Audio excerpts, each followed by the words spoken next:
And I think now we're starting to really use a lot of it. And vibe coding, while again, it's nice, I really think that going into the coding space and just vibe coding is absolutely not going to be the way, because as I said, you are then creating a domain of knowledge that is separate from everything else. So you're not going to be able to create anything new. The real important thing is, if you are a coder, to firstly learn how to code. Don't learn how to code vibe coding. Learn how to code and know that these systems are not necessarily perfect. And if you do want to create things that are novel and interesting and innovative, you can only do that if you blend those two parts of your brain together, right?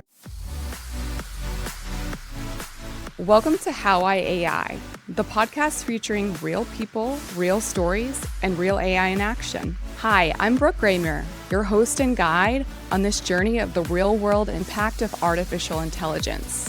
For over 15 years, I've worked in creative marketing, events, and business strategy, wearing all the hats. I know the struggle of trying to scale and manage all things without burning out. But here's the game changer, AI. This isn't just a podcast.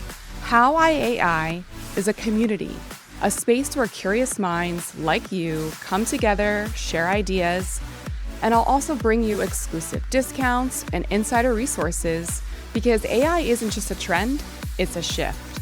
And the sooner we embrace it, the more freedom, creativity, and opportunities we'll unlock. Hello, everyone. Today, I have a very special guest. His name is Lucas Lorenzo Pena. He is a creative studio founder. He's also a creative technologist and an AI builder. Thank you so much for being here. Welcome, Thanks for having me. Lucas. I love to give the opportunity for everybody to expand more on their introduction. I'd love for you to share in your own words more about yourself and your background. Cool. Yeah, so I work in creative technology, and what that means is essentially using technology in different creative ways, fundamentally, right? I view creativity as something that is really an extension of a practice that is creating with intention. Design and engineering are the same thing. I view them that way. And so for me, being a creative technologist, it's a way to really design and construct experiences or provocations or experimentations for clients, people's teams, whatever. And I've been in the, let's say, emergent tech space since 2016, more or less, working in blockchain, civic technology, back then machine learning, and now it's called AI. Yeah, I've been in this space since 2016, and I've been teaching creativity and AI since 2018. So I've been in and around the AI space for a while. And I decided to found my own company last year after leaving big corporate innovation. And before that, I also had my design studio. So I've been in and around, let's say, transformational tech for a while. Okay, Yeah, wow. long time. Lots to dig in there. So when did you start this? Did you learn it in school? Did you end up in that area? Yeah. So my background is in computer science. Right. But before that, I was a musician. And I found that when I moved to computer science, that I was able to kind of have the same excitement and creativity when I was coding as I did when I was being on a stage playing music. Cool. And so I've always sought out different spaces that I can experiment with technology. It just so happened that I was able to move to Europe and study a design program, which was very different from computer science. And then after that, I studied cognitive science, which is kind of a blend of philosophy, computational neuroscience. I focus on robotics specifically. And modeling, multi-agent systems, et cetera, et cetera. It was a lot of fun. And I think after that, it was kind of like, it really just gave me this essence that there is more than just creating, there's more in theory than just Web 2, right? There's more than just making websites and more than making products. So I just sought that out and worked in the smart city space. And then from there, I was able to actually come up and essentially create like an AI creative program in a university, IAC, the Institute of Advanced Architecture of Catalonia. And since then, I've just been in it, really. I've just been in it. And for me, it really comes down to the creative practice and how AI or new technologies really can provoke us to think in different ways. So the work we do is less about building products or building automations. It's more about building new ways of thinking, and then downstream from there, building the tools that can really take the thinking into a business sense or into whatever kind of, more, let's say, tangible goal that we want to move towards. Yeah. Okay, so you transitioned to working for yourself in the last year. What kind of clients do you work on? And take me through how you work with them, because I don't know if I'm fully understanding the scope. So break it down a little bit more. It's a lot of fun, but it is a bit abstract, I would say. Yes. And I think that that ambiguity is something that we do like to bring in the space with our clients. We've worked with a handful of Fortune 500 companies as well as a handful of research teams and just small community organizations. And what we really do is, firstly, we essentially do a workshop with them to figure out, how does your business look like? What do you care about? What is your way of thinking? And kind of map out in 15, 20, even 30 years. We do a little bit of futuring exercises. What does your business look like? Like, how ideally do you want to be operating in the year 2050? From there, we say, okay, what technology can we help you use that can start pushing you towards that? So then we go from the more strategy side into the production side, and we have a team that, that I lead, where we write code that can nudge the business or just the objectives, KPIs, goals, whatever, into more of this future vision that they have for the company. It's this marriage between strategy and thinking and production and tooling. It's kind of straddling both worlds. We're like a little boutique R&D lab, if you will. Okay. Right? Yeah. I think I understand it better. So thank Cool. you for elaborating. So my next question is, how many people on your team, and what's the technology stack that you all are currently using? So we don't subscribe to a tech stack because the space is continuously changing. We're a team of 5, maybe 6 total right now. There's 3 engineers, and I'm the principal engineer and strategist. And then we have a production manager, a biz dev person, and like an organizational design person. And then we also partner with other companies that do some more strategic design work, like Jackie, who you might have, design detangling, this kind of stuff. So we, as I was saying, we don't necessarily stick to a stack because it's always changing. I really want my relationship with my clients to be such that if they care about the future of generative media and images and video, we kind of are the team that says, okay, here is a platform that you can use that can generate you these things and that you can use to uplift your creative process. And it doesn't matter if something new comes out next week or tomorrow, whatever. Right. We can just continuously update this for you. The tech stack is usually Python or JavaScript, the languages that essentially can run anywhere and everywhere, just because for the sake of accessibility and tooling. Yeah. Wow. That's good to hear that you just are agile and it's based on every client and different. Do you say that you spend a lot on those coding systems, or do you feel like it's more just in-house? We do. I mean, the pipelines that we work on are large. They're 6-figure projects, and they take months. Yeah. But I think that really when we're tinkering with these things, we're continuously reminding ourselves that it's more than just the tools, right? It's how the tools are not necessarily meant to replace people. They're not meant to remove, if we, for example, have a tool that generates images for a media company, we're not wanting to replace their creatives. We want to create things that can uplift their creatives. So while we do spend a lot of time on the tooling, really the framework and the capstones and the guiding light that we're pushing towards is very much downstream of these workshops. So it's a lot of fun. I love what I do, really. I love it. Yeah. Truly, I love what I do. So We were just in a mastermind together, and you brought us through a really fun workshop where we did that future scope, and you had these prompts already built out for us. And I'm curious, because you have a background in research and development. Yeah. What goes into future planning? How does one plan for the future and create an outcome when things are changing so much? How does that work? yeah, it's scary. Yeah. Looking at the landscape of AI and technology. I was using a tool the other day that one of my clients was really wanting to use, and then a week later it was like on Twitter they said this tool is dead, or X. I'm not going to call it X, but on Twitter they said this tool is dead. And it was like, oh, well, and then 3 days later the tool that apparently died came back because they had a new release. Yes. It's scary, but I think the best tool is really this, what I like to call just mental models, like different mental models. The way that I work is very much like I have different mental models that I use to look at things in different ways. And I think connecting to these different ways of thinking, whether it's the tool of backcasting, imagining how you want to be in the future and then working backwards, whether it's this idea of the cone of the future, like these are all the possibilities you might be able to achieve tomorrow. From each possibility, what might this look like in 3 years and then 5 years, and expanding the scope. The space of futuring is really just connecting to these tools, being able to, I'm a heavy Notion user. Okay. Fucking love Notion, plug Notion. And I would say that if you use it, the best thing you can do is really just catalog, right? You use it as a second brain. And in this second brain of mine, I have tons of these tools. I have different, let's say, what I call operations that I can use to look at the world, whether it's asking really weird questions like what is the what I like to do is I could bridge different modalities together.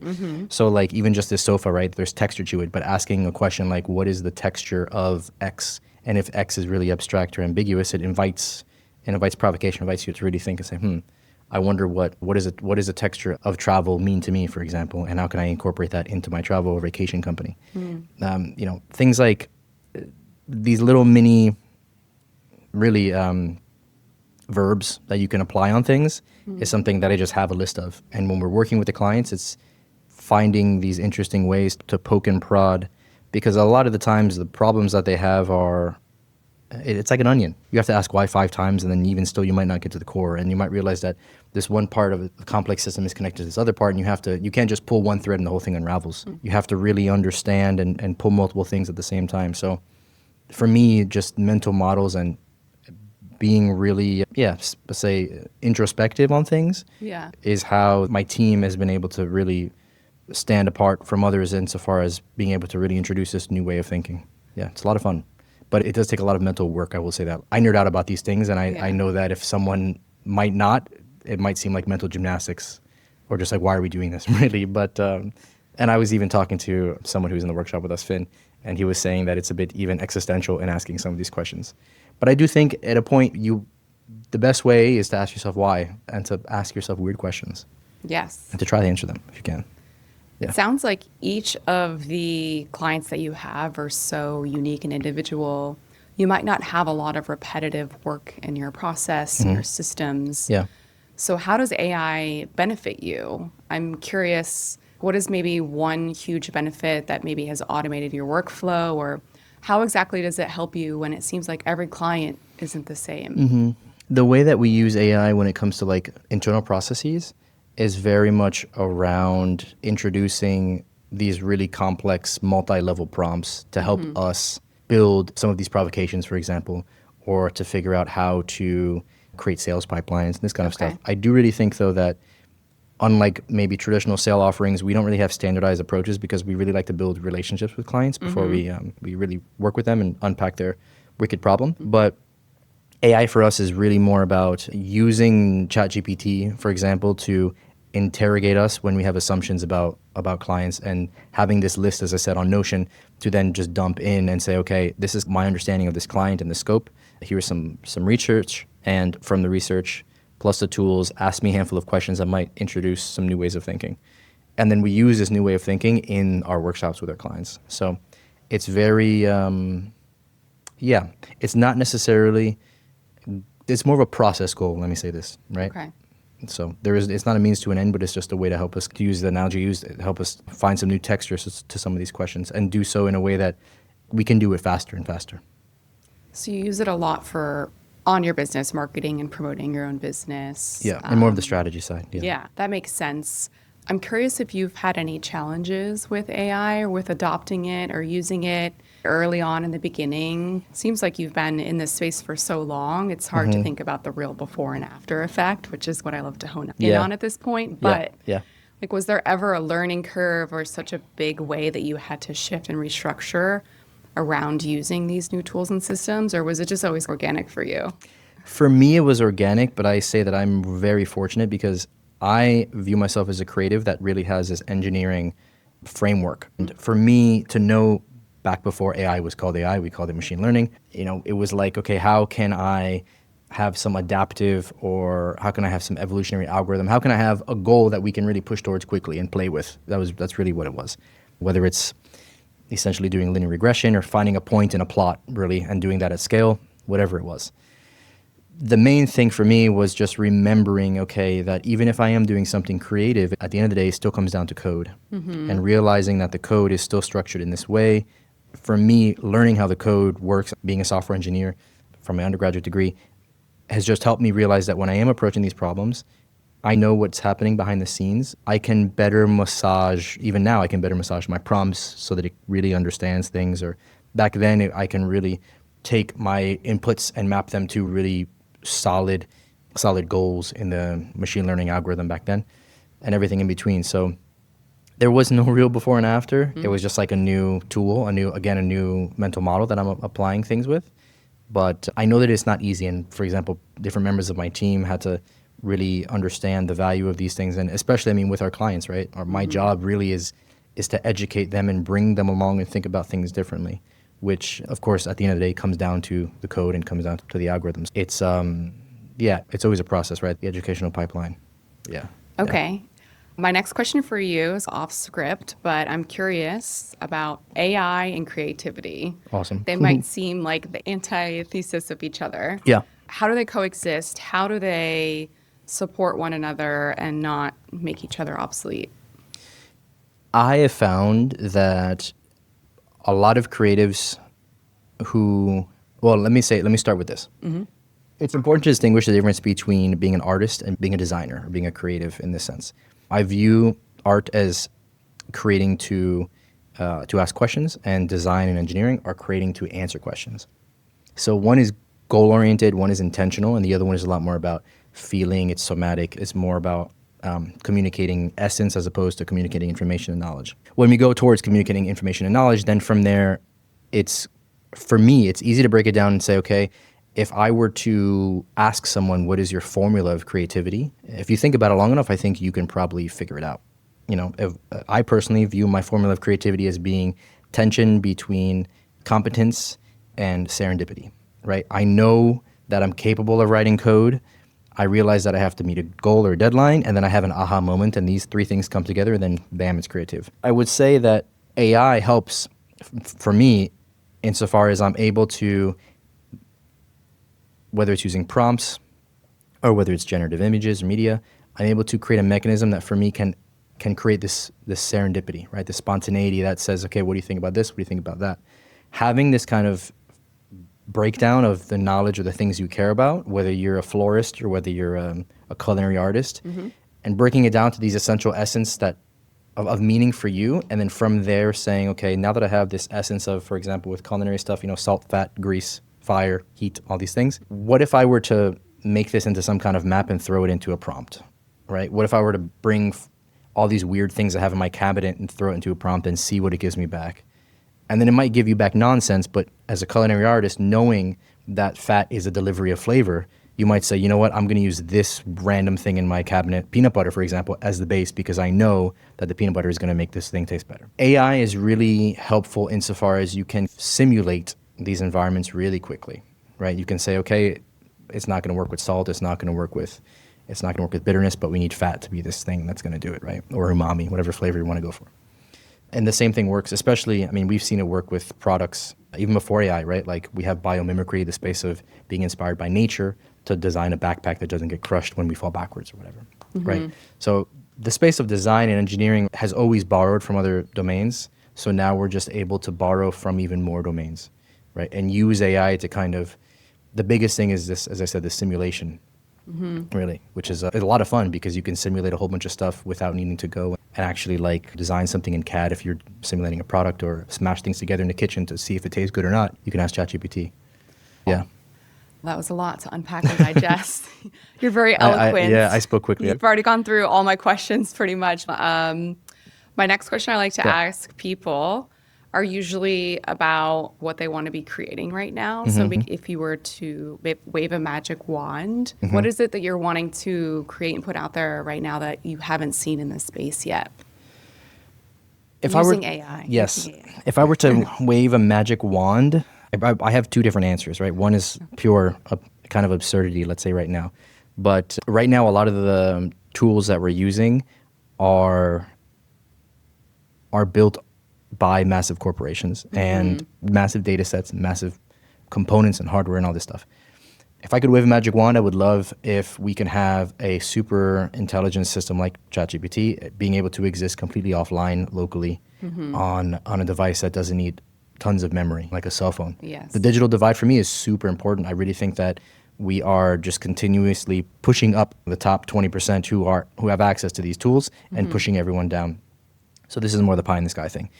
The other thing, though, that I think is a lot more tangible is using AI for the sake of educating and trying to close the gap from the other way instead of creating a new piece of technology, using the existing one we have to bring this, let's say, bottom whatever percent, 80% higher up, right, into the 20, and then make it 21 and 79 and 22, 78, et cetera, et cetera. These types of educational pipelines, or whether it's even something as simple as using the Socratic method and just saying, hey, I want to learn about X, ask me questions. And the questions it asks could push you down a rabbit hole on Wikipedia, and then you can actually understand it. Then you can keep asking questions. And maybe after 15 questions, you're like, I know about podcast and recording studios and sound compression and audio, whatever it is. So even just like these different tools that we can use, I think can be really well structured in the education space. Yes. You know, at the same time, it's really important that we don't try to optimize education. I find that I think humans are just notoriously bad at this. Like, we're so good at setting a bar. It's like, people need to pass tests. We're both from Florida. You know, we have to pass the FCAT. You have to do this. And then it's like, you're in school and you're studying for the test. You're not studying necessarily to understand. Yes. And AI can, if done the right way, can really help us to understand better, right? It can provoke us, really. For me, it's not necessarily about generating this prompt or this text. It's like, how can AI help us ask the right questions? And it's capable of doing so, especially with context. And so it's just that, right? How can we use AI for the more humanistic approach and human-based KPIs and goals, and not just KPIs and goals and efficiencies that are defined by massive corporations in San Francisco, you know? So yeah, these for me are the long-term things I really want to work on. Yeah. That's awesome. I love that you touched about education and the future of education. What do you think the future of education looks like in the next 5 years? I saw a paper by Lego and someone else. I think I shared it in a group chat. Yeah, I read it. And they were talking about how, of course, it's really cool that the students have access to these things. I do think that we just need to be careful, right? I can see definitely there's going to be a space of education where, there's not going to be teachers in the classroom. It's just going to be robots, and you're just going to learn from AI. And I don't think that's necessarily the best approach. I do think education will continue to bifurcate, and you'll have the Montessori, the Waldorf schools, these types of, like the Green School, the beautiful place you went to, connected with it. And it's like, we're going to have these spaces where students are going to learn more of the soft skills of of art, of curation, and then we're going to move into the space where some schools are just purely going to be production based. And I'm not entirely sure what's going to happen because of it. I do think that it's going to be quite impactful, but we've already seen that we have an entire generation who grew up swiping on TikTok, and you can tell that there's a bit of, you might lose on social skills when all day you're interacting and your social other is an iPad. And I think that we're going to have more of that, which is unfortunate. It's really unfortunate, especially with the state of standardized testing. Yes. I get it, but when we push things and make them scale, it's like we're going to lose the magic that we might need when things need to be boring or slow or messy. You need to figure that stuff out. That's what being a human is. We're not robots. And that's the thing is, when we're getting taught by robots, it's easy for the robots to just assume or use the same algorithms and frameworks that itself understands and knows. But the humanities need to come in and save us in that aspect. There's this Instagram account I follow. I think it's called something like Future of Education, and it's a school in Texas, and they hold this thing called Alpha School for children. And what they do is they use AI a lot, and they are able to condense the learning into a very short period of time, and then do more practical, real life, That's hands-on, wonderful. skills with people. And so there is like a hyper-speed learning moment during the day with AI, but then they build in the life skills and the people skills and prepare them for the real world, so to say, in it. So I'm hoping that more systems that are mixed that way come out, because I agree. Same. I even have nephews that are Gen Alpha and having a hard time with those social aspects. So I see it already happening in real time. Yeah. And I also love that you touched on wanting to ask the right questions, because I have a background in coaching, and that's so important, right? Is to know the right questions to ask and how that can give you the best output. And I've experienced that real time with your prompts and your masterful prompt engineering that you've done already. My next question is more about the future, because a lot of people are in this moment where they're trying to think about how they can position themselves for the future. Yeah. In a skillful manner, in a competitive manner. At one point, does AI just come for everything in all of our jobs? And yeah, we are all just like doing, Yeah, what can we do? Hug each other pretty much. and get paid Yeah. to hug each other. Yeah. That machines can't do. But kind of like getting your take on the future and at what point, even what it is that you do for a service business. At what point is AI coming for your job? Yeah, I find that some of these interesting and weird ways of thinking will be the last things to go. Okay. And I'm happy about that. That in the industry of luxury. I feel like people are not going to want to get massaged by robots. We will always They want have to get those massaged. already. For sure, but I'm sure it's a very different experience, right? Yes. Massage by robots versus a person. While the luxuries space, the luxury industry is a lot more oriented towards a specific socioeconomic space. I think that the other one, these interesting ways of thinking and provocation, is the thing that can really offset, as long as we can maintain it, we can offset AI coming for our jobs. So if you are a creative and your job is to just know which tools to click on Photoshop, you are definitely going to get replaced. But if you are a creative and you really understand the space of semiotics and know, okay, we're going to have this color and this texture and we're going to go on this place and this lighting and we're going to have this alleyway instead of that one, whatever.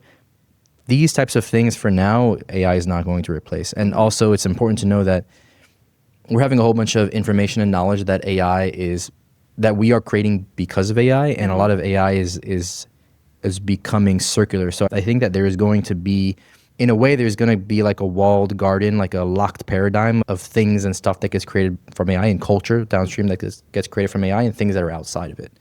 So my invitation is to try to be outside of it as much as you can. Of course, you can use ChatGPT to come up with ideas or image generation models for whatever, and video, same thing. Yes. But the real thing is like just ask yourself why a few times and figure out how to follow it. Because if not, I agree with you. Essentially, we are just going to be used to harvest data for those who are making capital from these systems, right? AI in of itself is a really strong mechanism of consolidating power. And so the question is just how do we want to make sure that we are continuously trying to smooth it out, really? Yeah. Have you just started exploring AI and feel a bit overwhelmed? Don't worry, I've got you. Jump on a quick start audit call with me so you can walk away with a clear and personalized plan to move forward with more confidence and ease.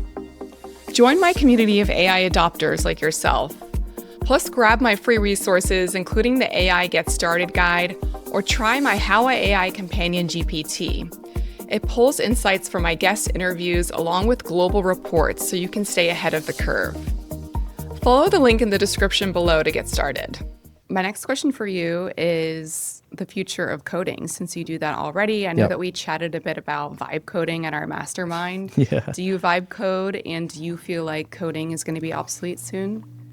There's a talk, I don't remember the name of the speaker, but he gave this talk in maybe 2003, and he was talking about the future of coding. And a handful of things that he mentioned in the future of coding, even right now, we still don't have. It was funny because he gave the talk with like a pen, like a pocket protector, and on an overhead projector, like how I'm sure growing up. But it was in the early 2000s. Yeah. And it was a satire way of saying like this. A lot of the interesting innovations that we've seen in coding has been around since since the 90s, 80s, maybe even 70s, but we haven't used a lot of it. And I think now we're starting to really use a lot of it. And vibe coding, while again, it's nice, I really think that going into the coding space and just vibe coding is absolutely not going to be the way, because as I said, you are then creating a domain of knowledge that is separate from everything else. So you're not going to be able to create anything new. The real important thing is if you are a coder, to firstly learn how to code. Don't learn how to code vibe coding. Learn how to code and know that these systems are not necessarily perfect. And if you do want to create things that are novel and interesting and innovative, you can only do that if you blend those two parts of your brain together, right? Of the vibe coding and the other one. So that's how I would say you can build resilience in the coding space. I think you bring up a really good point, is to not just learn how to do something with AI, to first learn how to do something without AI and really build up that context and that background. And it's going to help you stand out. It should be the tool that takes you and the system that takes you to the next level, and not just getting you there all the way. Exactly, because it can't get you the other way, really. And it speaks to what I was saying before with the mental models. Like you need to understand, like even if you're in the culinary space, you need to understand, how to cook vegetables before you can go and make a lasagna if you want to truly make a good lasagna. And it's the same thing. You can't just start going in and doing stuff because not only you can argue it's reckless or dangerous or unethical, but you're just not going to get the value and even individual meaning that you want to get out of it, right? Which is, again, I think is a push towards moving us away from this sense of purpose. Yes. And, you will become a robot if you're not learning anything. Yes. And it's easy because if you're talking to robots all day and you're acting like a robot all day, Yeah. you pretty much become one. Absolutely. I know that you're very caught up on reading and AI trends and everything. So I'm curious if you have anything to share about recent trends and what you see happening in this space in the next year. I always talk about how this year was the year of the agents and the Yeah. agent marketplace. Yep. What do we think about 2026 and 2027? What do you think is going to be like the commonality there? I think we're moving into a space where there's going to be a lot more robots, specifically humanoids. In places like Japan and other parts of Asia, they have like Roomba-style robots in packing warehouses and this type of stuff. But I do think we're going to get to a place in the next few years where right now we have fairly intelligent brains that we're talking to, like ChatGPT, and it's just a matter of getting the actual motors and cables and wires and everything to just connect this to some kind of camera, and then we have essentially a new robotic servant that's going to be walking around. I really Right. do think in the next few years, this is going to be fairly common. In 5 years, I wouldn't be surprised if instead of a Roomba in people's homes, they're just going to have these types of humanoids walking around. And tons of companies are really advancing that. I really think next year and the year thereafter, we're going to see way more, not just in the factory floors. Yeah.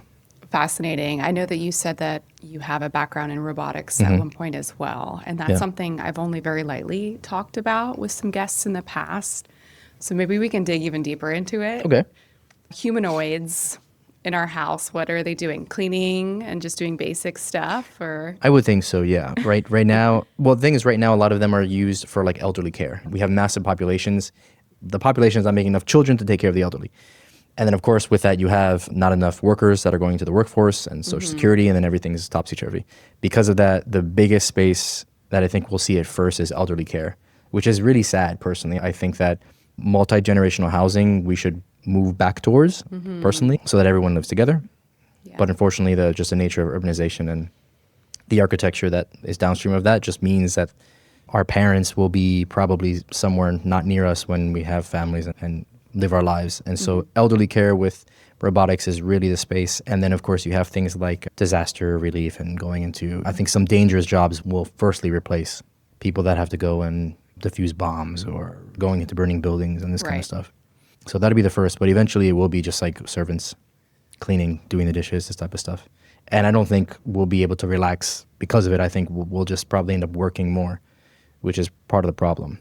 Really? I truly think it's going to be really hard for us to do that. I mean, even look at AI right now. Like, Yeah. I am way more productive, but I am not working less hours.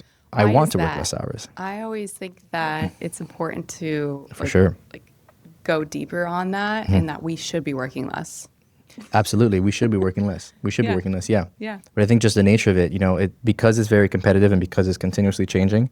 Yeah. And if you are a business owner, you know that it is, you can feel the competition. You look around and, okay, I might be one of maybe a handful of agencies that is doing exactly what I'm doing. And I know that if I'm not faster or smarter or just, it's the nature of capitalism, right? You have to try to be faster.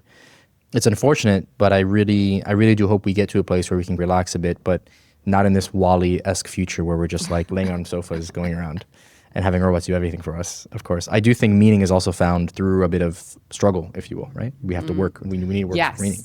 So, Absolutely. Like, I'm not saying go to not working, but what about 75% work, 25% rest?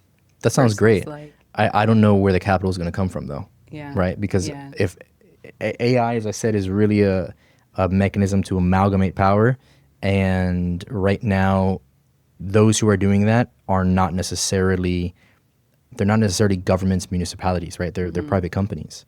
So the question is like, then where does the capital come from? If we work 75% less, do we still get the same salary? Is there some kind of universal basic income? If so, how does that happen if the government is not necessarily the one who is powering the AI, but Meta and Google are? Are they the ones getting super taxed? If so, can they lobby against it? There's all these, everything is it's a super complex political system. Yes. So I would hope maybe one day we can work less, truly work 75% less, but I don't know. Yeah, who's paying for all these robots? Is it going to be just more tax money? I think firstly, it's going to be private. Okay. It'll definitely be private money. And, but the luxury robots, the ones that are going to be doing dishwashing and maybe even taking care of little kids or walking the dog, they will be private. And I don't see the government just giving robots away. And yeah, from there, of course, then you have these movies like iRobot and these things where how do the robots have moral ethics? How do they make decisions? What are their norms? Do they have rights? What if they have to make a decision that ends in someone getting hurt? Moral dilemmas, these types of things. I think we're just opening the Pandora's box with this. I do think in a way it's inevitable, but I don't want to be a Debbie Downer. I don't want to be here and just talk about how it's all bad. But there is a lot to just prepare for, really, as I said, is asking these questions and trying to smooth it out, because if not, it's so easy to surrender our agency. We've already, in theory, surrendered our privacy with social media. Let's not surrender our knowledge. Very valid point as well. So I think that sets me up for my next question is, for those who are just entering AI or getting into it in the beginner phase, what point of advice do you have for them? And any key takeaways that you want to give with all of your vast knowledge and experience? I would say the most important thing is to remember that when you're using these tools, that they're always going to be changing. So the cool thing is you can ask ChatGPT to tell yourself, you can tell me how to use ChatGPT. It's wonderful. At the same time, that same protocol might not necessarily work for Google Gemini or Claude. The main thing is to just get comfortable with learning new things quickly, right? And being able to ask yourself, okay, if I'm talking to a large language model, if I'm talking to something that I'm writing with my keyboard and it's giving me text back, what little tools can I use? Whether it's giving context to say, you're a medical doctor, I have a cough. This is really different versus saying, you're a lawyer, I have a cough. You need to have positioning and context. Yes. So these types of things you can borrow. So it's about just getting little tools and putting them on your tool belt that you can adapt in different spaces. So that's the biggest thing I would recommend. And of course, just playing with the tools if you can. There's a handful of open source tools which people don't need to spend money on, which I would recommend playing with. Which ones? DeepSeek is good. You can run it on your computer in 5 or 10 minutes. You can run on your computer. And Llama is also good from Facebook. DeepSeek are ones from a Chinese company. I don't remember the name. But yeah, there's different ones you can use that you don't need to spend $20 a month for. And I really think that the education part for me is everything. As you go through these things and as you understand the different tools that I was mentioning, it's like continuously asking yourself, how can I use these tools in different ways? If I'm going to be talking to something that generates images, how does this work? And maybe if I talk to something else that generates images, how can I borrow some things? That's really it. I love that. Where do you learn AI? Who teaches you? I get a lot of my stuff from Twitter, but it's mainly because my feed is just, I try to use social media. I know social media is an echo chamber. So if I see something that's valuable, I like and I bookmark and I share. And then eventually just Twitter is going to be like, oh, this new thing came out and that new thing came out. Okay. I try to just construct each social media with that end in mind.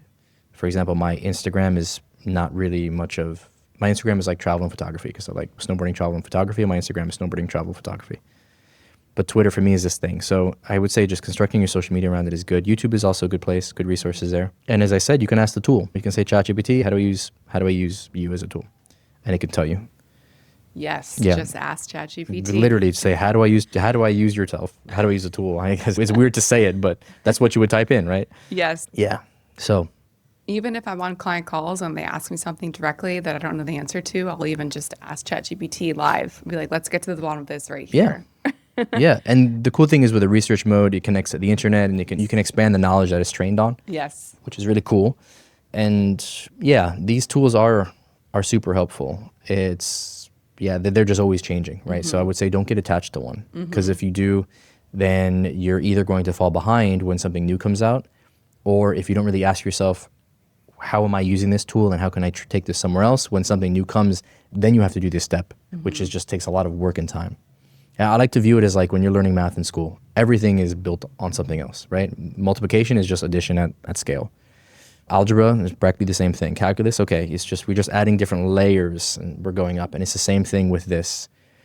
As with any skill, the only way is you're going to be a beginner and you're going to get better and better. Eventually you might be a beginner again, but you have all these tools that you can bring into your repertoire of knowledge that you can say, okay, I want to use this or use that. So it's just being aware of that, really. Like, as I said, use Notion, write things down, make a model or operations page, and nerd out about nerding out.